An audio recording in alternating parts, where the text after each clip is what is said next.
The adventurous story begins by showing a very ancient pyramid located right in the middle of a desert. Near that pyramid, we see several vampires wearing special suits that protect them from sunlight, because if sunlight touches them, they would burn to ashes. This entire vampire team arrives at the pyramid in a helicopter and quickly begins their investigation. They had been receiving strange signals from inside the pyramid, signals that were extremely powerful, so it was essential to investigate them. Once inside the pyramid, all the vampires remove their suits. They are now equipped with various advanced devices, like thermal cameras and signal detectors. Using these tools, they begin tracking the dangerous energy. They spot some movement in the signals, and something seems to be approaching them. As they proceed deeper inside, one of the vampires accidentally steps on a stone. Apparently, the whole pyramid was filled with traps, and suddenly, the ground they were standing on gives way and collapses. Fortunately, most of the vampires weren't hurt, but they found themselves in an entirely different place underground. They were confused and unsure of what to do next. Just then, a whirlwind began to rise from beneath the ground, slowly growing in intensity.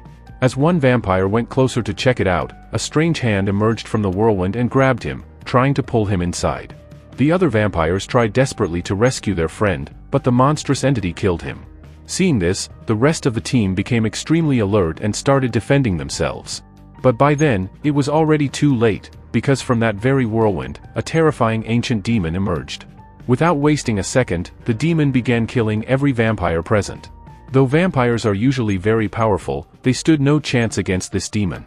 It seemed that unknowingly, these vampires had awakened an ancient evil, one who didn't hesitate to kill even vampires. After destroying all of them, this ancient demon was now free, and he could go anywhere to unleash destruction. Now, the story shifts to the city, where we are introduced to a noble man named Blade. Blade himself was a vampire, but he had never harmed a human. Along with being a vampire, he was also a skilled warrior. His mission was to hunt down and destroy the evil vampires in the city who drank human blood and committed crimes. In a way, Blade was secretly protecting the human race. At this moment, Blade was battling a group of rogue vampires who were doing evil deeds and causing harm. He began killing them with his sharp sword. He also had silver bullets. Since silver greatly weakened vampires, Blade had designed his weapons specifically to use that advantage. One by one, Blade killed all the vampires. But one vampire, frightened, started to run away. So Blade chased after him at full speed. Due to all the chaos, several police officers had arrived at the scene, but they still didn't know anything about Blade. Bravely, Blade approached and shot the fleeing vampire. However, even after being hit by a silver bullet, the vampire did not burn to ashes. That confirmed one thing: this person wasn't a vampire, but a human. Blade immediately realized that this was a setup. Someone was trying to mislead him. Since more and more police officers were arriving, Blade quickly left the area. Silver bullets can kill humans too, so that man died. The police had no idea who had done this, but they did begin to suspect that someone dressed in black was behind the killings. Next, we are shown a team that works with Blade. He returns to his hideout to rest a bit. One of Blade's teammates was a man named Whistler, who used to create different types of weapons for him. Together, they worked to wipe out crime from its roots. However, Whistler seemed a bit concerned this time. He warned Blade that their secret might soon be exposed to the police. That's why they needed to be more discreet going forward. The police had already started suspecting them and were investigating. But Blade wasn't bothered, because he knew he was doing the right thing. Blade then goes to inject himself with a fluid that suppresses his craving for blood. As vampires survive by drinking the blood of humans or animals, it's their source of power. Without it, they grow weak and eventually die. But Blade had never drunk human blood. To stop that urge, he used to inject this fluid into his body so he wouldn't harm anyone. Now Whistler comes to Blade and tells him that he doesn't need the fluid anymore. He and his friends have developed an advanced serum that, once injected, would permanently eliminate Blade's need to drink blood, so he would no longer have to take the fluid repeatedly. Blade asks Whistler about the serum. Where did he get it from? Whistler says he developed it with the help of a few allies in a lab. Blade grows a little suspicious and starts asking about these friends, but Whistler brushes it off, clearly hiding something from Blade. Realizing this, Blade decides to investigate further on his own. Meanwhile, we see Danny, the same vampire who had gone to the ancient pyramid with her team. She's the only one who survived and made it back. But something is different now. Danny's appearance and powers have changed drastically, almost as if something inside her has been transformed. It is revealed that Danny has secretly summoned that ancient demon and is now keeping it under surveillance. Several of Danny's allies are watching over the demon, but none of them know why exactly it has been brought there. Danny wants to speak directly with the ancient demon, so she enters its chamber. As soon as she walks in, she discovers something shocking: the nurses and lab assistants who had been feeding the demon. The demon had brutally killed the nurses who had come to feed him. Danny then approached the demon and began questioning him. "Who are you and what do you want?" That's when the demon revealed the truth. "I am the very first vampire in the world." His name was Drake, the origin of all vampires. He was the one who initially infected a group of humans, and from there, the number of vampires began to grow. Every vampire alive today is a result of Drake's curse. Being the original vampire, Drake possessed the most powerful abilities. Danny now understood everything clearly, so she asked Drake for help. She told him, "The vampires you created are now being hunted. We're not even allowed to peacefully drink human blood anymore." Then she told Drake about Blade, a vampire who hunts his own kind. He's known as the Daywalker, because he can walk in sunlight and roam during the day like humans. Danny pleaded, "We need your help to destroy Blade. As long as he lives, our numbers will never increase. We cannot survive without drinking human blood." Now the scene shifts to a television interview, where discussions about Blade are happening. On one side sits the military chief, and beside him is Dr. Edgar. When asked about Blade, they simply say, "Blade is a mentalist. He suffers from psychological issues. He believes that vampires exist around him and that by killing them, he is protecting human civilization." According to Dr. Edgar, everything is just in Blade's mind. They don't believe vampires are real. Meanwhile, we see Whistler, Blade's ally, returning from a store with supplies. But unknown to him, he's being followed. The police had already figured out that Whistler was working with Blade. So, they decided to tail Whistler in hopes of finding Blade's hideout. Whistler headed directly toward their base, where Blade was already present. Now, at a train station, we see a nervous-looking woman holding her young child and carrying some food items. As she walks a little farther, two vampires suddenly attack her. They try to hurt her and take away her child. She screams for help, but no one steps in.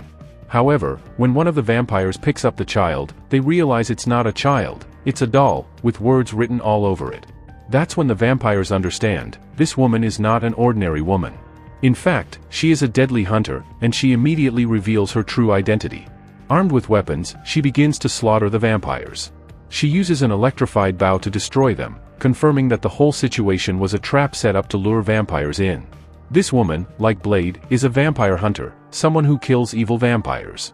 We then cut back to Whistler, who had now reached the base and was with Blade. But thanks to Blade's advanced tracking device, he had already detected that some people had followed Whistler and were closing in on their location. A large team of police officers began storming Blade's hideout. Blade quickly informed his partner Whistler, who immediately started corrupting all the data in their systems. Their goal was to ensure that the police wouldn't get access to any of their information. Whistler deactivated all systems and tried to escape, but the police had already reached their location. Whistler, in desperation, started shooting at the officers using his gun, but since they were large in number, they began to fight back. Whistler got shot and could barely move, but just in time, he triggered an explosion inside the base, destroying all the data. Unfortunately, Whistler was also killed in that explosion. When Blade found out, he was furious. He had spent more than half his life with Whistler, who was like a father to him. Now, the police had fully surrounded Blade. He couldn't fight back because he didn't want to harm anyone, and on top of that, he was already heartbroken. The officers successfully took Blade into custody. Blade was now subjected to intense interrogation. Many questions were being thrown at him. Present there was Dr. Edgar, who insisted that Blade was mentally unstable. He claimed Blade wasn't actually a vampire hunter, but someone who only imagined vampires around him and acted out killing them. According to Dr. Edgar, it was all in Blade's head. Soon after, the chief of the FBI arrived to investigate Blade. But before they could proceed, Dr. Edgar informed them that Blade's mental condition was unstable and that he would be taking him to his psychiatric facility, where he could receive proper treatment. Blade, meanwhile, was completely confused, not understanding what was going on. Moments later, Dr. Edgar revealed a vampire mark tattooed on his arm, confirming that he, and many others there, were part of the vampire community. This had all been a trap to capture Blade. He was transferred to another location. This entire plan was orchestrated by Danny, who had been manipulating events from the beginning. Danny finally succeeded in capturing Blade. She instructed her men to inject him with a special serum that stripped away most of his powers. Blade was now as weak as an ordinary human. Danny didn't want Blade interfering in any future vampire affairs, so she ordered her men to execute him. But just as the vampires moved in to kill Blade, the same woman from the train station appeared, the one who had earlier killed vampires using her electric bow. Her name was Abigail, Abby, Gale, and she began fighting off the vampires and protecting Blade. Along with her was her ally, Henry, who quickly administered another serum into Blade's body, one that restored his lost powers. Now fully recharged, Blade sprang into action. He joined Abby and Henry in eliminating the attacking vampires. He suited up in his full battle gear and, using his iconic silver blade, began slaughtering vampires one after another with lethal precision. As Abigail and Henry stepped outside, they saw that a large police force had already arrived. Seeing the police, they got a bit nervous because they couldn't attack them. But just then, a van pulled up and quickly took them away. These were members of Abigail's team, who had come to safely escort them back to their base. Once they reached the hideout, Blade met the rest of the team and realized that all of them, like him, were vampire hunters. Abigail then revealed a truth to Blade, that she was none other than Whistler's daughter. Whistler had never told Blade this secret. Meanwhile, Danny was extremely disappointed. She had come so close to killing Blade. If the others hadn't arrived in time, Blade would have been dead. On the other side, the first and most powerful vampire, Drake, had now joined Danny and her allies. Drake assured them there was no need to worry anymore. He would destroy Blade and his entire community. Back at the hideout, Blade and Abigail's team learned that the powerful vampire Drake had allied with the enemy. Abigail explained that Drake was also a daywalker and was unaffected by silver bullets or sunlight. On top of that, he had the ability to shapeshift into any human body, making him nearly impossible to kill. However, Abigail and her team had developed a special serum capable of killing even the strongest vampires. Soon, Blade, Abigail, and Henry set out on another vampire hunt.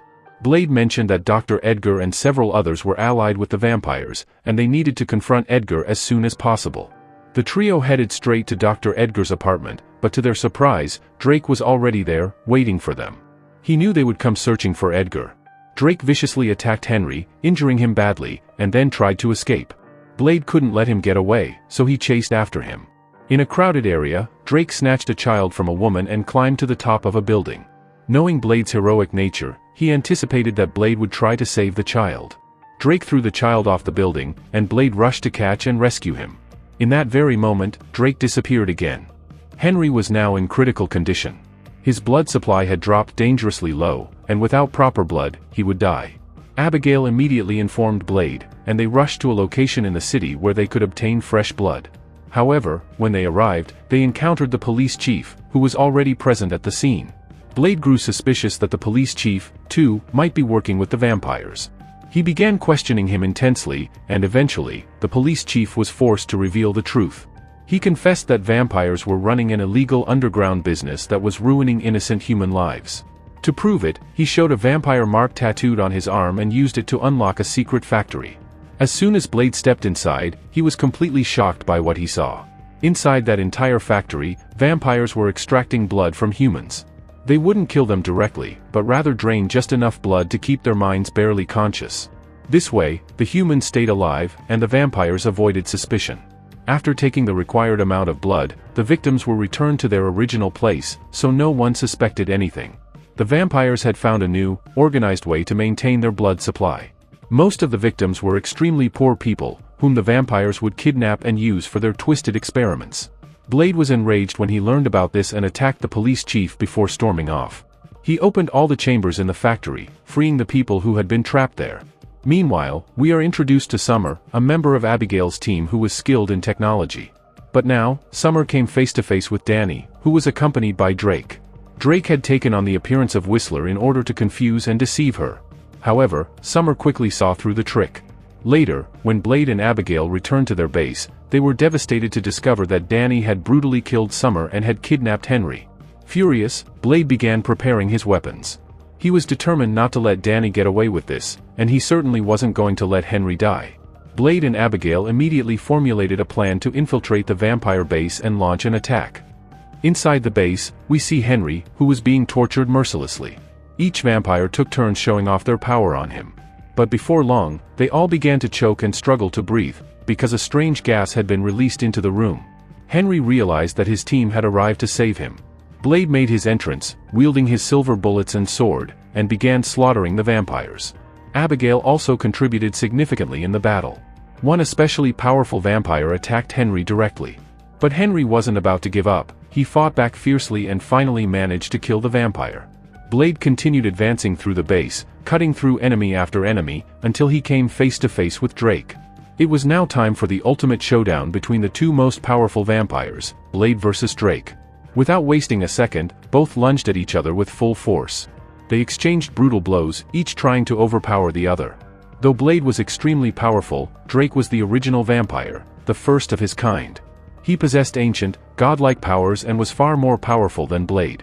Eventually, Drake revealed his true demonic form, the same monstrous appearance we saw at the beginning of the story. His powers grew so immensely that none of Blade's attacks seemed to affect him anymore. Even though Blade had silver bullets and a silver sword, none of them had any effect on Drake. Blade was running out of options. He couldn't figure out what else to do. Drake continued to brutally attack him, causing serious damage. But just as Blade was in deep trouble, Abigail arrived from behind. She was armed with a bow and arrow, and had loaded the arrow with the special serum that Summer and her team had created to kill Drake. This serum was designed to weaken Drake from the inside and destroy him.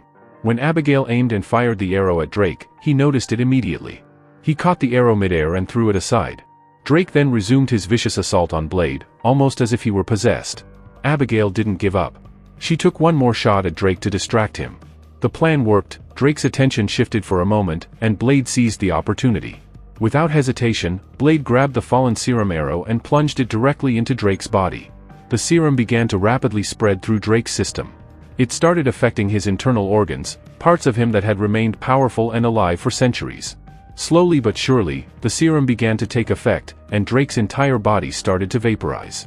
At that moment, police officers and an FBI chief arrived on the scene. Abigail and the rest of the team had no choice but to escape quickly. Blade, exhausted from the intense battle, collapsed and lost consciousness. The officers took Blade's body and transferred him to a hospital for medical treatment. They believed he had witnessed things that could be useful in court. The doctors did their best to treat him, but later made a shocking discovery: this wasn't Blade at all. It was Drake, who had taken on Blade's appearance. Shortly after, Drake opened his eyes, and the doctors and nurses around him began to panic. None of them could handle what was happening. Drake killed them all so viciously that their bones were left untraceable.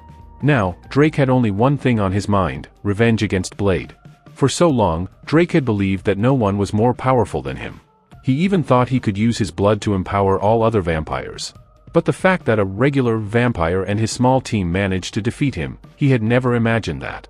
He carried all that anger deep within, vowing that the next time, he would kill Blade in one strike. Drake had escaped, on a mission to wipe out Blade and his entire team. And that's where our story ends.